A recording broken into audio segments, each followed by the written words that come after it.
The blizzard shrieked across the small Wyoming town of Silver Creek like a banshee, sending icy fingers through every crack and crevice of the hastily constructed auction platform in the town square.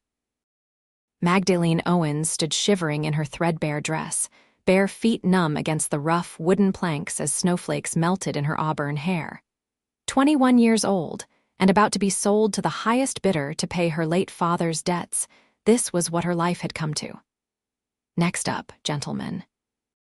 The auctioneer bellowed over the howling wind. "A fine, healthy female, can cook, clean, and sew with the best of them, starting bid at $10. Magdalene kept her eyes fixed on the distant mountains, refusing to look at the crowd of rough men huddled in the snow.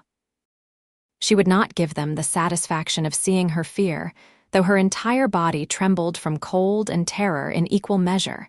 The bidding started slow, voices calling out numbers that determined her fate. $15. $20. $30 from the town's saloon owner, a man with wandering hands and a reputation that made her stomach twist. $40 from a weathered rancher who'd buried 3 wives already. The price climbed higher, and with it, her dread. She bit her lip until she tasted blood, the only warmth in her frozen body. This was December 1878 in the Wyoming Territory, and a woman alone had few rights and fewer options. $50, came a voice from the back of the crowd. The auctioneer squinted through the swirling snow. $50 from Mr. Marcus. Do I hear 55? $60. Countered the saloon owner, his voice slurred with whiskey and determination. $75, called the same voice from the back, steady and clear despite the storm's fury. A hush fell over the crowd.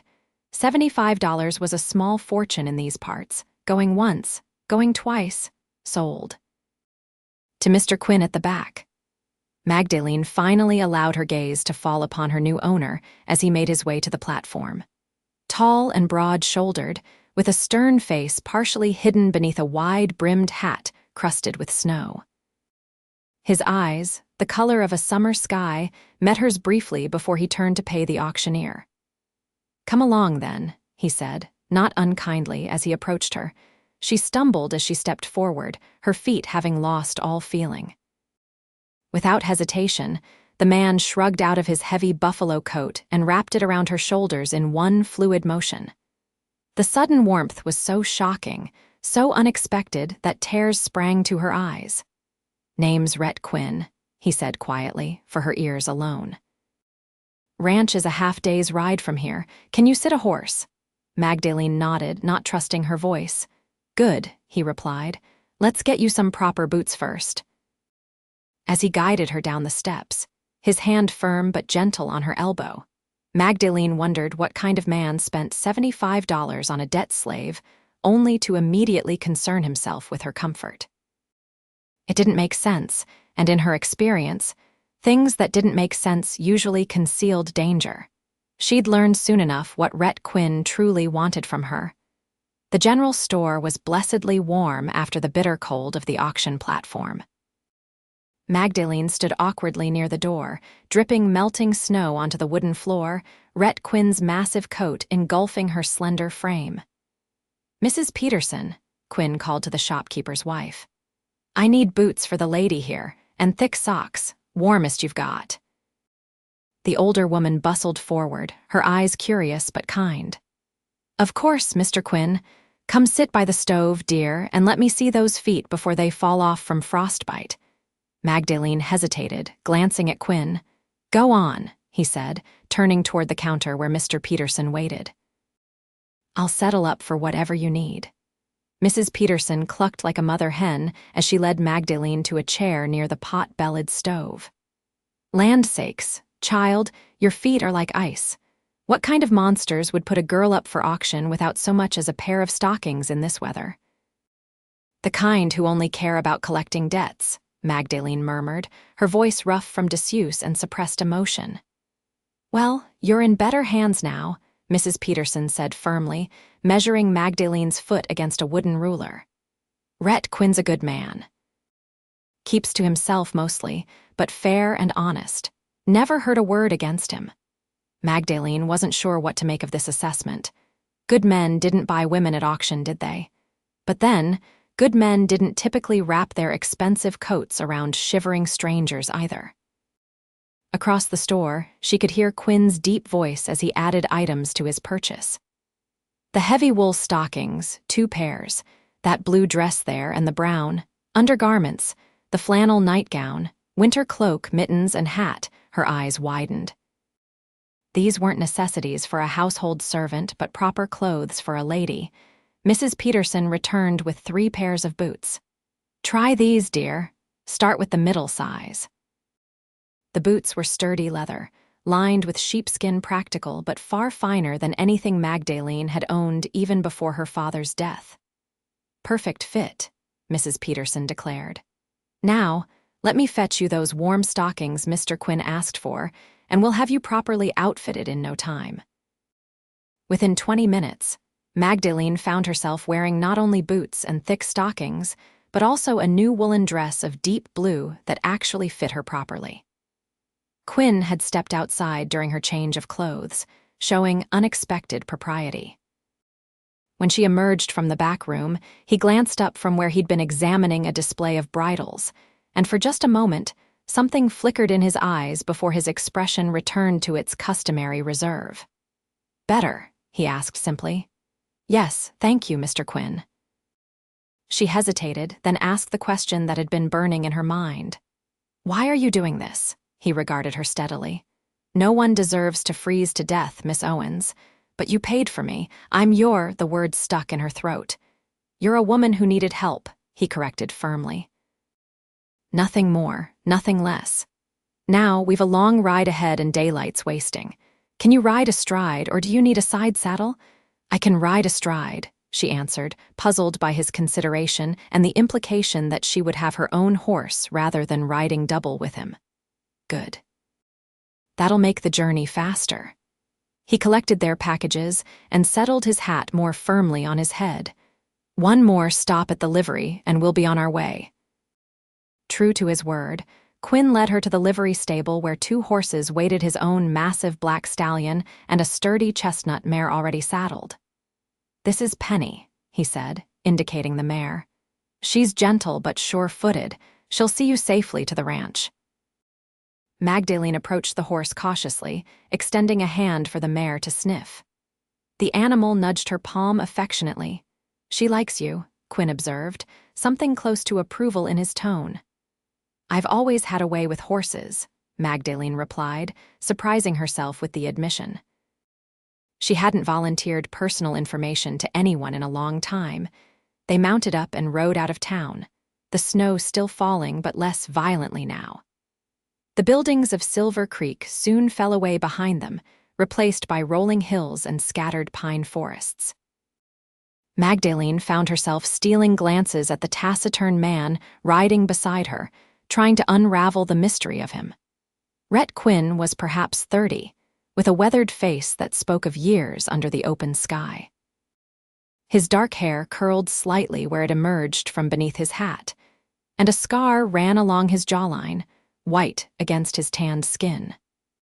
He rode with the easy confidence of a man born to the saddle, occasionally scanning the horizon with the watchfulness of someone who knew the dangers the wilderness could hold.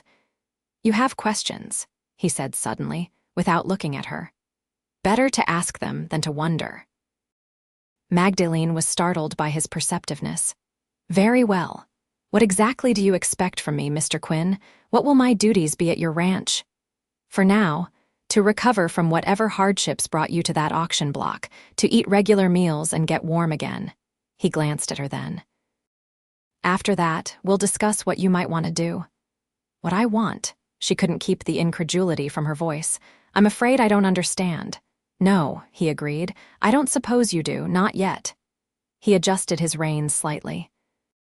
"I have a proposition for you, Miss Owens, but it can wait until you've had a proper meal and a night's rest." "A proposition," she repeated flatly. "I see." His eyes narrowed slightly. "No, you don't, but I can guess what you're thinking, and you're wrong." Before she could respond, he urged his horse ahead. "There's a sheltered spot just beyond that ridge where we can rest the horses and have some food. We'll talk more then." Magdalene followed, her mind churning with possibilities, none of them particularly comforting. Experience had taught her that men rarely did anything without expecting something in return, usually something she was unwilling to give. The spot Quinn had mentioned turned out to be a small clearing protected by towering pines. The snow was shallower here, and he quickly cleared a space, built a small fire, and produced bread, cheese, and dried beef from his saddlebags. "Eat," he encouraged, offering her a generous portion. Magdalene hadn't realized how hungry she was until the food was before her. She tried to eat slowly, with dignity, but soon found herself devouring the simple meal with embarrassing enthusiasm. Quinn pretended not to notice, focusing on his own food until she'd finished. "How long since you've eaten properly?" he asked quietly. She hesitated, then decided on honesty. 3 days. The creditors came on Monday. They took everything, even the food stores. The auction was their idea, said a pretty girl like me would fetch enough to cover what was still owed after they'd taken the furniture and livestock. His jaw tightened, a muscle jumping in his cheek. "Your father's debts." "Yes, he died a month ago. Influenza." She stared into the fire. "I didn't know how bad things were until the creditors came. He never told me. And there was no one else, no family who could help." She shook her head. "My mother died when I was 12. No siblings. Father was an only child, and my mother's family disowned her when she married him. So you were alone." It wasn't a question, but rather an acknowledgement of a truth he seemed to understand intimately. "Yes." She looked up at him then. "Now it's my turn for a question, Mr. Quinn. Why were you at that auction today?" He poked at the fire with a stick, sending sparks spiraling upward. "I needed supplies from town. Hadn't planned to stay long, but the storm hit while I was at the mercantile. Heard the auctioneer's call and went to see what fool would hold an auction in a blizzard." His eyes met hers. "Then I saw you, and decided to buy me," she finished for him, "and decided I couldn't leave you there," he corrected. "There's a difference, Miss Owens." "Is there?" "You still paid money for me." "I paid money to get you away from men who would have treated you as property," he said sharply. "I have no intention of doing the same." "Then what is this proposition you mentioned?" he sighed, tossing the stick into the fire. "My ranch is 5 miles beyond the North Ridge. 2,000 acres, good water, decent grazing. I run cattle mostly and keep a few horses. It does well enough, but it needs a woman's touch." Magdalene felt her heart sink. So that was it, he wanted a wife, or at least the benefits of one. "Before you jump to conclusions," Quinn continued, seeing her expression, "I'm offering you a position as housekeeper. Room, board, and wages. Your own cabin on the property if you prefer it to a room in the main house. In return, you'd cook, clean, and help with whatever needs doing around the place." She stared at him, disbelieving. "A job? You're offering me employment?" "Yes. With the understanding that you can leave whenever you choose, with a reference and enough money to start fresh somewhere else if that's what you want." He met her gaze steadily. "I won't hold you to anything, Miss Owens. The choice will always be yours." "Why?" The question escaped her before she could stop it. "Why would you do this for a stranger?" Something flickered in his eyes, an old pain, quickly hidden. "Let's just say I know what it's like to be at the mercy of others." He stood, brushing snow from his trousers. "We should move on if we want to reach the ranch before dark." As they rode on through the winter landscape, Magdalene tried to reconcile this unexpected turn of events with everything she thought she knew about the world. Either Rhett Quinn was the most decent man she'd ever encountered, or he was playing some long game she couldn't yet discern. Her father had always warned her about men with hidden motives, but he'd also taught her to recognize genuine kindness when she found it, rare as it might be. The snow began falling more heavily as they crested the North Ridge. Through the white curtain, Magdalene could make out a valley below, and nestled within it, the Quinn Ranch. A large 2-story house stood at its center, smoke curling from 2 chimneys. Nearby were a barn, stables, and several outbuildings, all sturdy and well-maintained. A bunkhouse stood a little distance away, where ranch hands would live. "Home," Quinn said simply, and something in his voice made her glance at him. For just a moment, his stern features had softened, revealing a glimpse of the man beneath the stoic exterior. They rode down to the ranch, and as they approached, a figure hurried out from the main house, a small, round woman bundled against the cold. "Mr. Quinn. Thank the Lord you made it back before the worst of it hits," the woman called, hurrying to take the reins of his horse as he dismounted. She stopped short when she noticed Magdalene. "And who might this be?" "Mrs. Wilkins. This is Miss Magdalene Owens. She'll be joining us as housekeeper." "Miss Owens, this is Mrs. Martha Wilkins, our cook and the only person on this ranch who isn't afraid to tell me when I'm being a fool." The older woman's weathered face broke into a smile. "Well, isn't that a blessing? Been telling Mr. Quinn for years this place needs a woman's touch beyond what these old hands can provide." She moved to help Magdalene dismount. "Come inside, dear. You look half frozen despite that coat." Magdalene allowed herself to be led into the house, struck immediately by the warmth and unexpected comfort within. The main room was spacious, with a massive stone fireplace, solid furniture that spoke of quality without ostentation, and surprisingly homey touches: colorful woven blankets, a shelf of books, a painting of mountain scenery above the mantel. "Let me show you to your room so you can freshen up before supper," Mrs. Wilkins said, guiding her toward a staircase. "Mr. Quinn had me prepare the blue room when he sent word from town that you'd be coming." "He sent word?" Magdalene asked, confused. "But we only just— one of the boys was in town picking up the mail. Mr. Quinn caught him before you left and had him ride ahead," Mrs. Wilkins explained. "Said he'd found a housekeeper and to make everything ready. So he'd been that confident she would accept his offer." The thought was both unsettling and oddly comforting. The blue room turned out to be a lovely chamber with cornflower blue walls, a brass bed with a thick patchwork quilt, a small writing desk near the window, and a washstand with a porcelain basin and pitcher. A fire burned cheerfully in a small fireplace, taking the chill from the air. "Bathrooms down the hall," Mrs. Wilkins informed her. "Mr. Quinn had indoor plumbing put in last year, hot water and everything.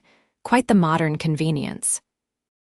"I'll bring up hot water for your basin, and then you rest a bit before supper. We eat at 6 sharp."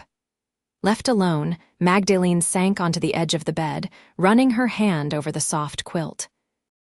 This was to be her room, not a servant's quarters in some attic or basement, but a proper bedroom that might belong to a family member or honored guest. She crossed to the window and looked out at the snow-covered ranch. In the stables, she could see Quinn unsaddling their horses, his movements efficient and practiced. A ranch hand approached with a message, and she watched as Quinn nodded, said something in reply, then clapped the younger man on the shoulder in a gesture of easy camaraderie. This was not what she had expected when she'd stood trembling on that auction platform. She'd prepared herself for servitude at best, abuse at worst. Instead, she found herself in a comfortable home with the promise of honest work and fair treatment. It seemed too good to be true, and in Magdalene's experience, things that seemed too good to be true usually were. But as she unpacked the new clothes Quinn had purchased for her, hanging the dresses in the wardrobe, arranging the boots beneath the bed, she allowed herself to hope, just a little, that perhaps this time would be different. Perhaps Rhett Quinn truly was the exception to every rule she'd ever learned about the cruelty of the world. The days that followed settled into an unexpected rhythm. True to his word, Quinn treated her as an employee rather than a possession. Her duties were straightforward: keeping the house in order, planning meals with Mrs. Wilkins, mending clothes, and occasionally helping with lighter outdoor tasks when the weather permitted. The work was honest and satisfying, and for the first time in months, Magdalene found herself sleeping soundly through the night. Quinn himself remained something of an enigma. He was unfailingly polite, but maintained a certain distance, taking his meals with her and Mrs. Wilkins, but speaking little beyond what was necessary to run the ranch.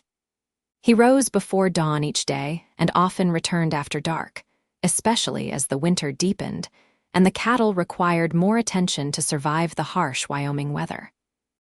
On her fourth evening at the ranch, Magdalene was darning socks by the fire when Quinn entered, stomping snow from his boots in the entryway. His face was wind-burned, his expression grim.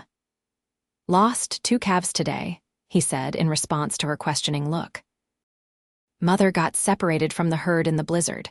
Found her this morning, but too late for the young ones." "I'm sorry," Magdalene said quietly, watching as he hung his coat by the door. He nodded his acknowledgement of her sympathy. "Part of ranching. Can't save them all." He crossed to the sideboard and poured himself a small measure of whiskey, downing it in one swallow before adding another. "Mrs. Wilkins left stew warming on the stove," she offered. "I can bring you some." "I can get it. You're not a servant, Miss Owens." "I'm your housekeeper," she reminded him with a small smile. "Bringing you supper falls well within my duties." Something in his expression softened slightly. "Very well, thank you."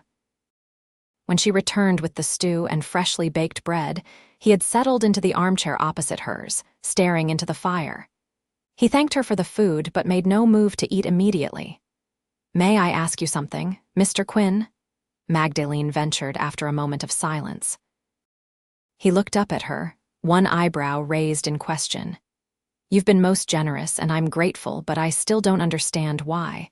Why did you really buy my contract? And please don't say it was because I needed help. There must have been more to it than that." Quinn was silent for so long she thought he might not answer. Finally, he set aside his untouched bowl and leaned forward, elbows on his knees. "When I was 16, he began. My sister was 17.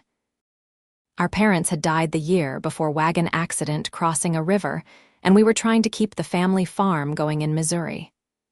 Rachel was beautiful, smart, determined to make something of herself despite everything. She wanted to be a teacher." He paused, and Magdalene could see the struggle in his face as he decided how much to share. "We ran into trouble that winter. Bad crops, sickness in the livestock. By spring, we were facing foreclosure. A man in town, wealthy, influential, offered a solution. He'd pay our debts if Rachel would marry him." Quinn's voice hardened. "She refused at first. He was 40 years her senior and had buried 2 wives already. But as things got worse, as it became clear we'd lose everything." "She agreed," Magdalene finished softly when he didn't continue. He nodded, his eyes distant with memory. "She did it for me so I could keep the farm, married him in April. By August, she was dead. Accident, they called it. Fall down the stairs, but I saw the bruises before they buried her. I knew." Magdalene's heart ached for the boy he'd been, for the sister who'd sacrificed everything. "I'm so sorry." "I sold the farm the next day," Quinn continued, his voice flat. "Used half the money to make sure that man met with an unfortunate accident of his own, though that's between us. Took the rest and came west, worked cattle drives until I could afford this place." He finally looked directly at her. "When I saw you on that auction block, all I could see was Rachel. What might have happened if she'd had someone to step in, someone who could have given her a choice." "So it was about your sister," Magdalene said, understanding dawning. "Partly," he acknowledged. "But it was also about what's right. No person should be sold like cattle, Miss Owens, especially not someone with your obvious strength." "My strength," she echoed, surprised. "You stood on that platform with your chin high, even as you shivered in the snow. Most would have broken, begged, or at least looked defeated. You looked ready to fight the whole town if necessary." A ghost of a smile touched his lips. "Reminded me of Rachel in that way, too."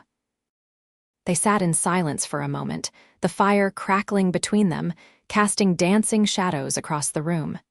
Magdalene felt a shift between them, a new understanding, fragile but real.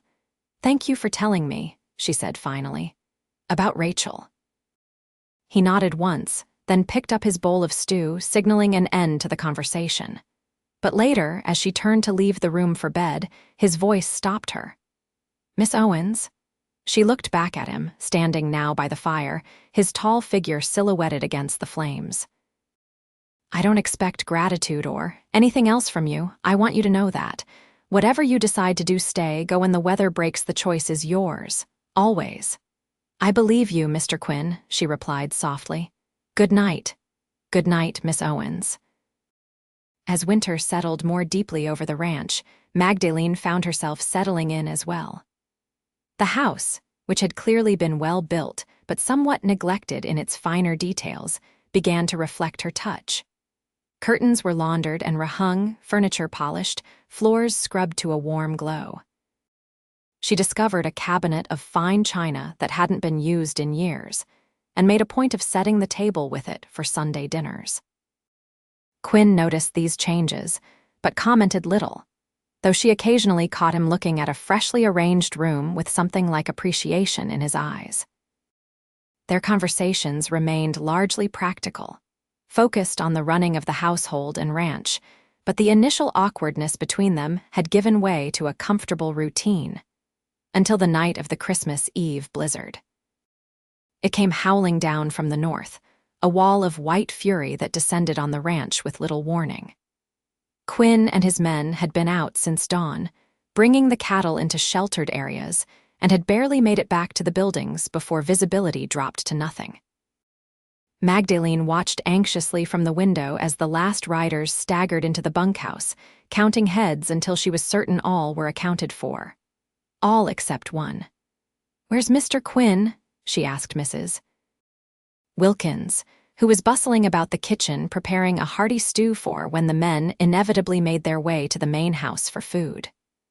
"Probably checking the north pasture one last time," the older woman replied, though worry creased her brow.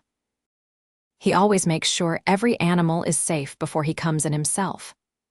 Another hour passed with no sign of him.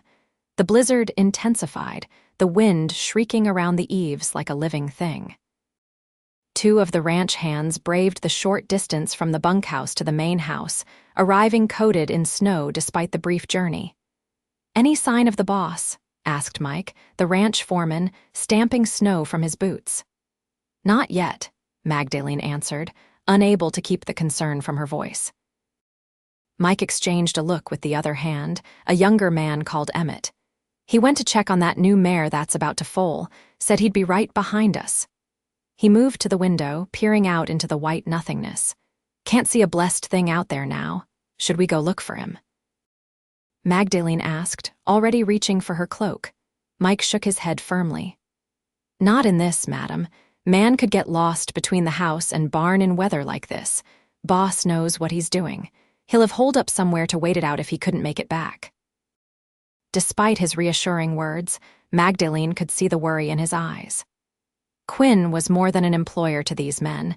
He was respected, even beloved. As night fell, the blizzard showed no signs of abating. Magdalene kept a lamp burning in the window and stoked the fire to blazing, unable to rest while Quinn remained unaccounted for. Mrs. Wilkins eventually retired to her room off the kitchen, and the ranch hands returned to the bunkhouse, promising to check again at first light. Left alone, Magdalene paced the main room, pausing frequently at the window though there was nothing to see but swirling white. She tried to occupy herself with mending, then with reading, but her thoughts kept returning to Quinn, alone somewhere in that freezing darkness. It was past midnight when she heard a sound at the door nearly lost in the howling of the wind. She rushed to open it, gasping as the blast of icy air hit her face. There, on the porch, stood Quinn, or rather, hunched Quinn. His clothes were caked with snow and ice, his face so pale his scar stood out like a livid brand. In his arms, bundled in his coat, was a tiny, wet foal. "Inside," he managed through blue-tinged lips. "Quick."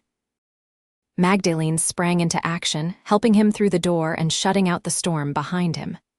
"The kitchen," she directed. "The fire's hottest there." He nodded wordlessly and staggered toward the warmth, carefully setting the foal down on the braided rug before the stove. "What happened?" Magdalene asked, hurrying to add more wood to the fire.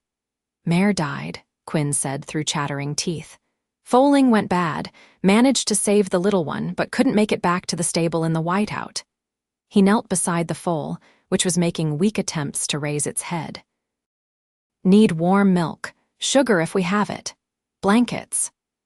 Magdalene gathered what he needed, her heart twisting at the sight of the tiny creature and the man who had risked his life to save it. Quinn's hands were shaking so badly he could barely hold the bottle she prepared, so she knelt beside him and took over, coaxing the newborn foal to drink.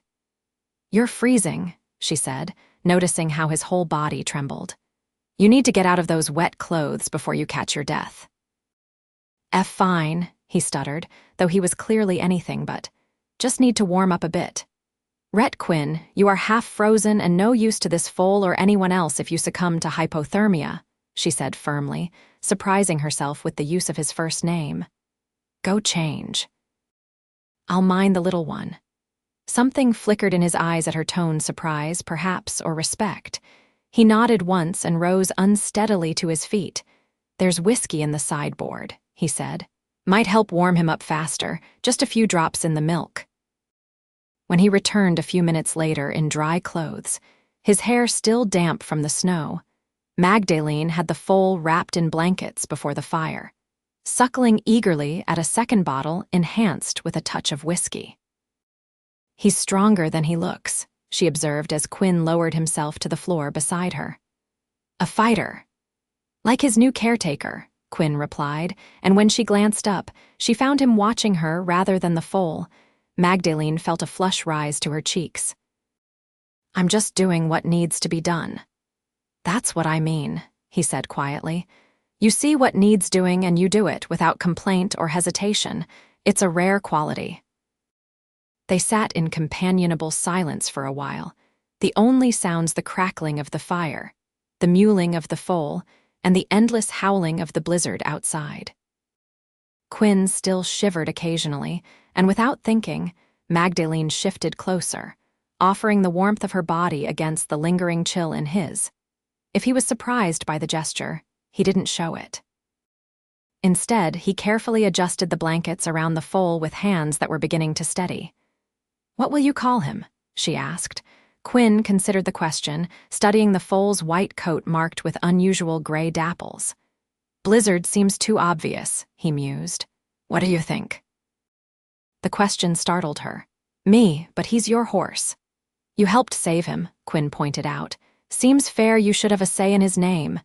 Magdalene studied the tiny creature, now drowsing after his meal. "What about Tempest? It means storm, but sounds a bit more dignified than blizzard."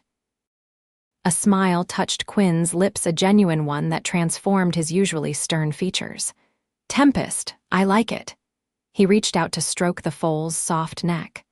"Welcome to the world, Tempest. You picked a hell of a night to arrive."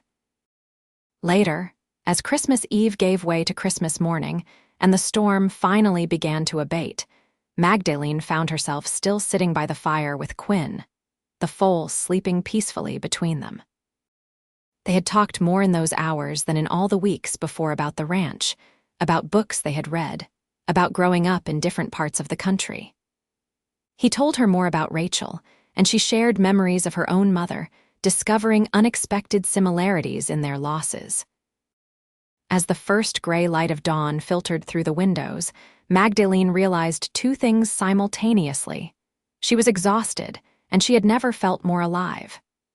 "Merry Christmas, Miss Owens," Quinn said softly, noticing the change in the light. "Merry Christmas, Mr. Quinn," she replied, and then, feeling bold in the intimacy of the moment, added, "I think, after all this, you might call me Magdalene." His eyes, bluer than she'd ever seen them, held hers. "And I think you might call me Rhett." It was the first of many boundaries to fall between them as winter gradually gave way to spring. The weeks following Christmas brought changes to the ranch and to the delicate relationship forming between Magdalene and Rhett. The orphaned foal, Tempest, thrived under their shared care, growing stronger each day. Magdalene took to rising early to help with his feedings, and Rhett adjusted his morning routine to join her, the two of them working together in the quiet dawn hours before the rest of the ranch stirred.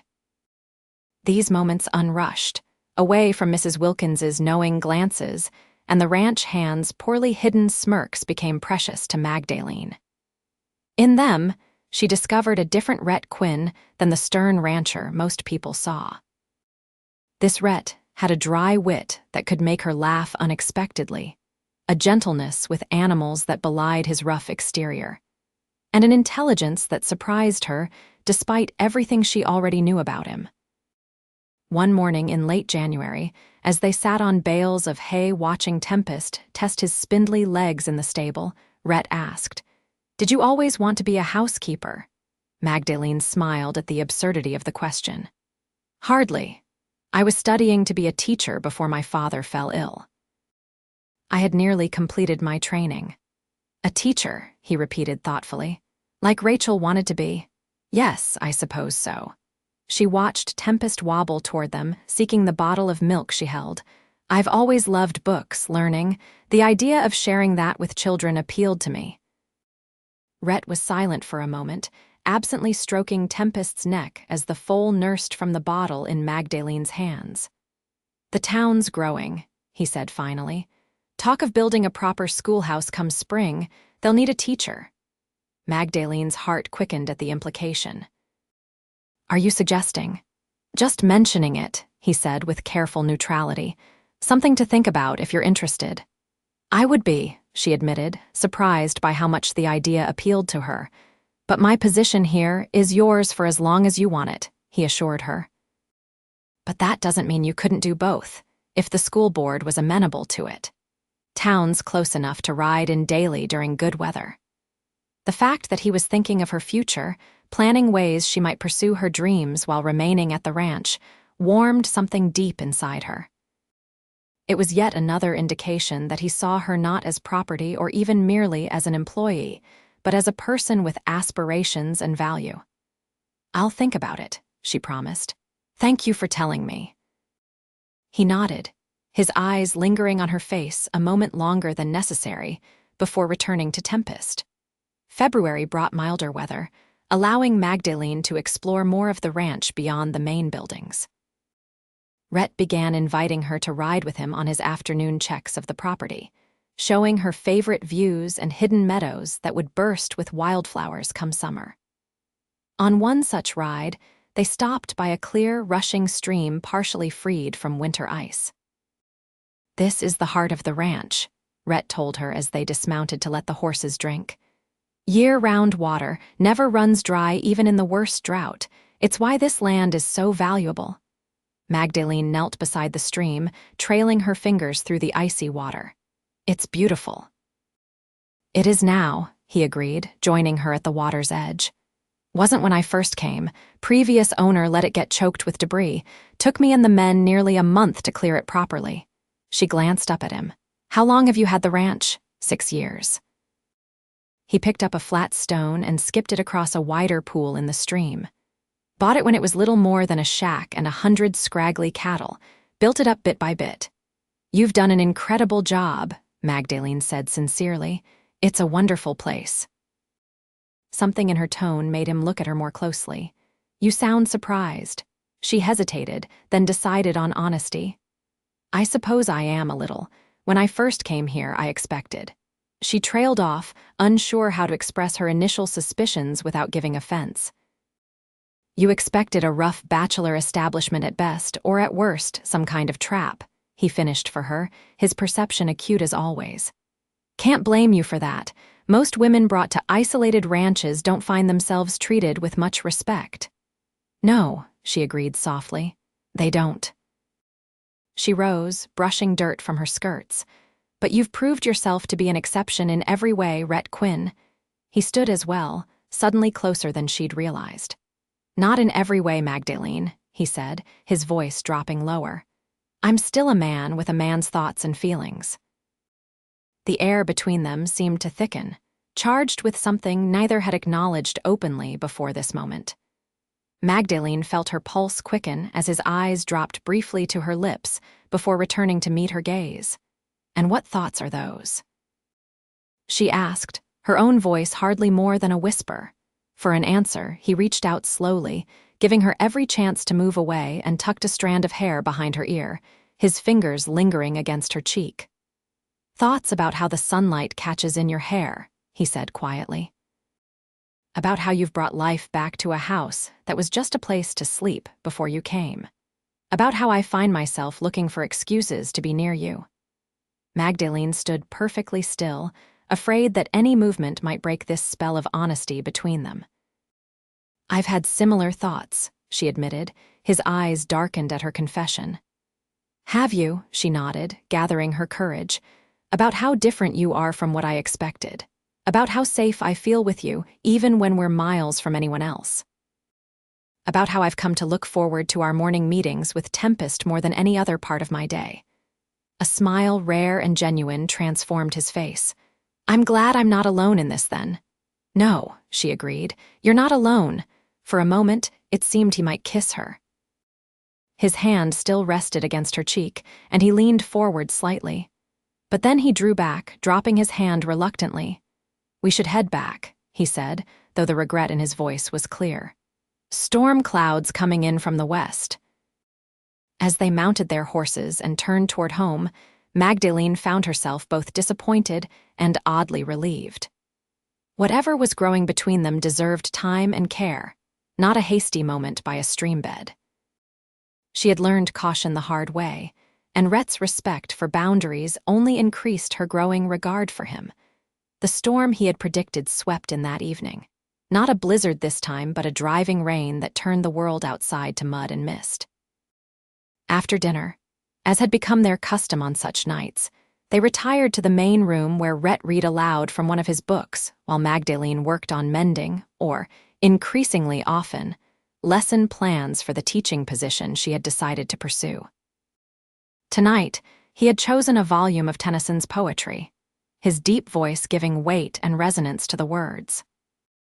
Magdalene set aside her work to listen, captivated not just by the poetry, but by the man reading it, this complex, thoughtful rancher who could discuss literature as easily as cattle breeding. When he finished reading Ulysses, he closed the book and looked up to find her watching him with undisguised admiration. What? He asked, a hint of self-consciousness in his tone. Nothing, she said, smiling. I just wouldn't have expected a cattle rancher to read Tennyson with such appreciation. My mother was a schoolteacher before she married, he explained. Made sure Rachel and I had education beyond what the local school could provide. Said just because we lived on a farm didn't mean our minds had to be provincial. She sounds like a remarkable woman. She was, he agreed, a shadow of old grief passing over his features. You would have liked her. She would have definitely liked you. The simple statement, implying as it did that she would have been important enough to meet his family had circumstances been different, touched Magdalene deeply. Rhett, she began, feeling suddenly that it was time for complete honesty between them. I need to tell you something. He set the book aside, giving her his full attention. I'm listening. When I first came here, I was wary of your intentions. Even after you explained about your sister and offered me employment, I still wondered if there might be some ulterior motive, if you might eventually expect. Other things from me. He nodded slowly, no surprise or offense in his expression. That's only natural, given the circumstances of our meeting. But now I know better, she continued. These past months have shown me the kind of man you truly are, and she took a deep breath. I find myself wishing you would expect those other things, not as payment or obligation, but because I care for you very much. The admission hung in the air between them, bold and irrevocable. For a moment, Rhett sat perfectly still, his expression unreadable. Then he rose from his chair and crossed to kneel before hers, taking her hands in his larger ones. Magdalene, he said, his voice rougher than usual. I've been trying so hard to be honorable, to give you time and space, to make sure you never felt pressured or beholden. I didn't want to take advantage of the situation. I know, she said softly. That's why I'm telling you this now, so you understand that any feelings between us would be freely given on my part. His hands tightened around hers. I care for you too, more than I thought possible after everything. After Rachel. I'd convinced myself that kind of connection wasn't for me, that the ranch was enough. But then you stood there in the snow with your chin held high, and something inside me that I thought was dead came back to life." Magdalene felt tears well in her eyes at the raw honesty in his voice. Slowly, giving him every chance to pull away, she leaned forward and pressed her lips to his. It was a gentle kiss, tender and questioning, but when Rhett responded, there was nothing hesitant in his answer. His hand came up to cradle the back of her head, his lips moving against hers with a hunger that had been restrained for too long. She melted into him, all the unspoken feelings of the past months finding expression in this embrace. When they finally parted, both a little breathless, Rhett rested his forehead against hers. "I've wanted to do that since Christmas," he confessed. Magdalene laughed softly. "I've wanted you to do that since Christmas." He smiled, his thumb tracing the curve of her cheek. "Where do we go from here?" "Forward," she said simply. "Together, if that's what you want." "It is," he assured her, "more than anything." As March melted into April, their relationship deepened and transformed. What had begun as cautious attraction blossomed into something stronger and more certain. Rhett courted her properly, with flowers gathered from the first spring blooms and small, thoughtful gifts that showed how well he'd come to know her. A journal bound in soft leather, a silver hair clip engraved with her initials, books he thought she might enjoy. They rode together more often, exploring the furthest reaches of the ranch as the land greened around them. On one such ride, they came upon a small cabin nestled in a grove of aspens at the property's eastern edge. "What's this?" Magdalene asked as they dismounted to investigate.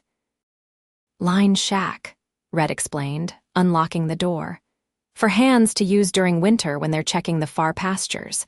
No one's been out here since the snow started melting." The cabin was simple but sturdy, one room with a stone fireplace, a narrow bed, a table with 2 chairs, and basic cooking implements.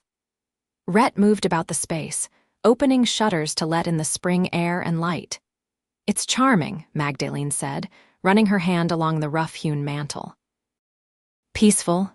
It is that," Rhett agreed, watching her explore. "I used to come out here sometimes when I first bought the place, when the main house felt too empty, just to be away from everything for a while." She turned to find him leaning against the doorframe, his expression contemplative. "And now," she asked, "does the house still feel empty?" He shook his head, his eyes never leaving hers. "Not since you came. Nothing feels empty with you there." Magdalene crossed to him, drawn by the emotion in his voice. "I've been thinking," she said, taking his hands in hers, "about the teaching position." "The school board was impressed with your credentials," he reminded her. "The job is yours if you want it, starting in September." "I do want it," she confirmed, "but I've been worried about the practicalities. The daily ride to town and back would be difficult, especially once winter comes again." "We'll figure something out," he promised. "Perhaps you could stay in town during the worst weather."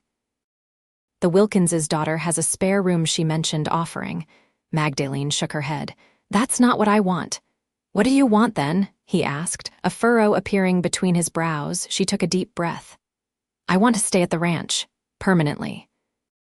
"Not as your housekeeper, but as your wife." Rhett went utterly still, his eyes widening in surprise. "Magdalene, are you proposing to you?" "Yes, I suppose I am." She smiled at the shock on his face. "Unless you'd prefer to do the asking yourself." For a moment longer he stood frozen, and then a slow, brilliant smile spread across his features. "Magdalene Owens," he said, drawing her closer, "you continue to be the most surprising, magnificent woman I've ever known." "Is that a yes?" she asked, her heart pounding. I was planning to ask you myself next week when the ring I ordered from Denver arrives," he admitted, laughing. "But yes, I want nothing more than to make you my wife."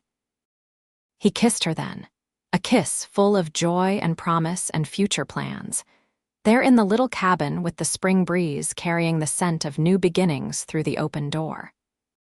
They were married in May, beneath an arbor of fresh greenery at the spot by the stream where they had first acknowledged their feelings.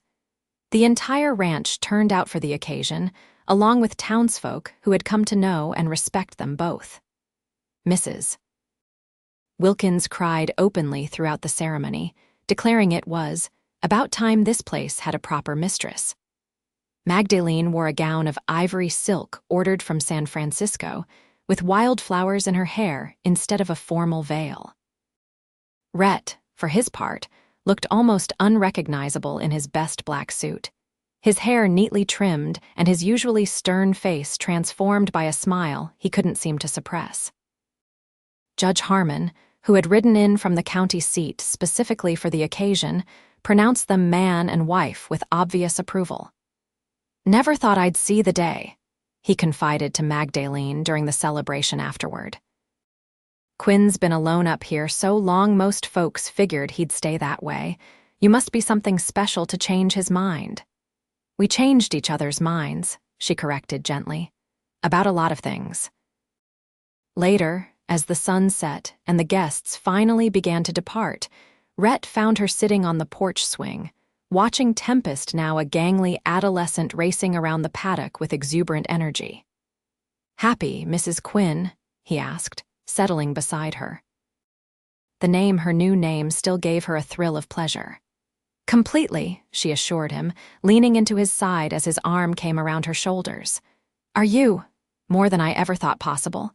He pressed a kiss to her temple. "I keep thinking about that day in Silver Creek. How close I came to not being there." "But you were," she reminded him. "You were there and you saw me and you changed everything." "We changed everything together," he corrected, echoing her earlier words. As darkness fell, and the first stars appeared above the Wyoming plains, Magdalene reflected on the journey that had brought her here from desperate grief to the auction block, to this moment of perfect contentment. In the space of 5 months, she had lost everything and then gained more than she'd ever dreamed possible. "What are you thinking about?" Rhett asked, noticing her contemplative silence. She turned to him, this man who had wrapped his coat around a shivering stranger, and in doing so had wrapped his heart around hers as well. "I'm thinking that sometimes the worst day of your life can lead to the best," she said softly.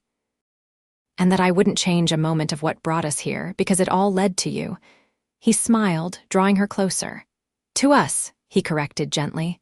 "It all led to us." Summer flowed into autumn and autumn into winter once more. The rhythms of ranch life shaped their days. But now those days were filled with shared purpose and joy that made even the hardest work seem lighter. Magdalene began teaching at the new schoolhouse in Silver Creek. Riding in each morning on the mare Rhett had given her as a wedding present, and returning home each afternoon to tell him about her students' progress.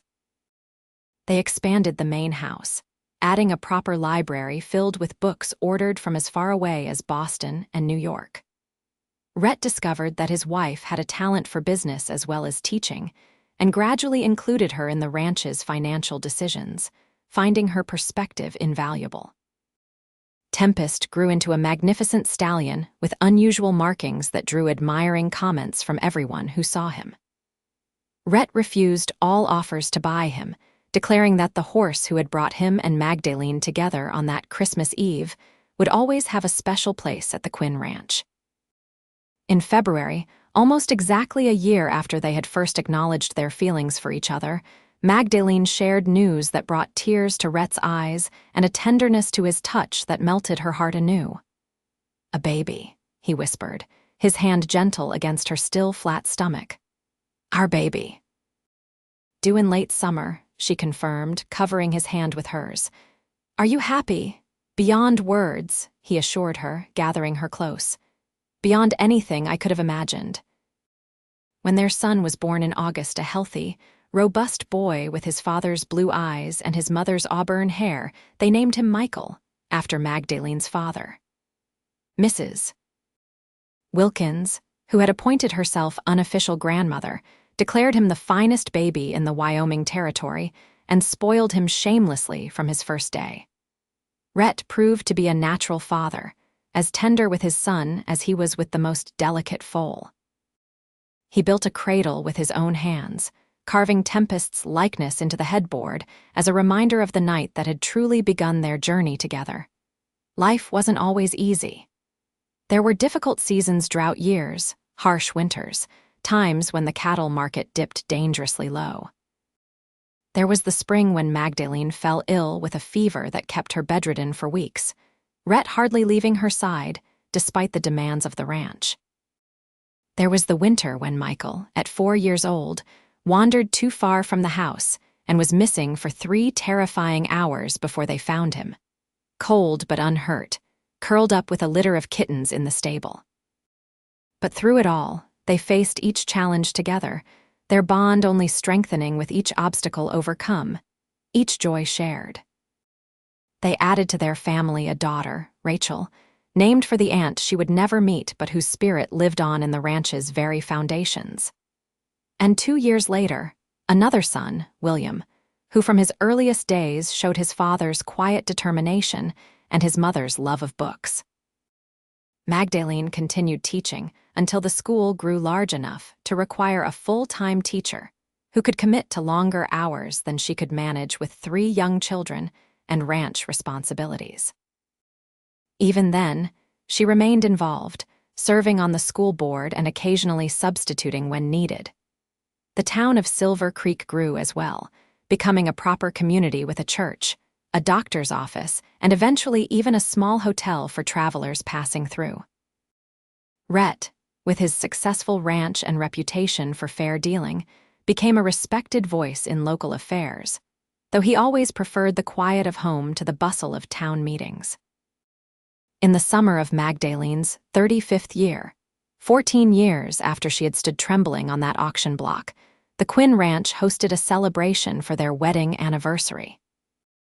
Friends and neighbors gathered from miles around, and their children now aged 13, 9, and 7 helped organize games and serve refreshments with pride. As evening fell and lanterns were lit around the yard, Rhett found his wife sitting on the same porch swing where they had rested on their wedding night. He settled beside her, automatically taking her hand in his as they watched their guests, laughing and dancing in the yard. "Penny for your thoughts," he said, using the phrase that had become a familiar exchange between them over the years. Magdalene smiled, leaning her head against his shoulder. "I was remembering something Mrs. Peterson said to me that first day in the general store when you were buying me boots." "What was that?" She said. "I was in better hands now, that you were a good man." She turned to look at him, this husband who had grown even dearer to her with each passing year. She didn't know how right she was. Rhett's eyes, still as blue as the Wyoming sky though now framed by lines that spoke of laughter and years in the sun, softened with emotion. "I got the better end of that deal, Maggie. Every day with you has been a gift I never thought I'd have."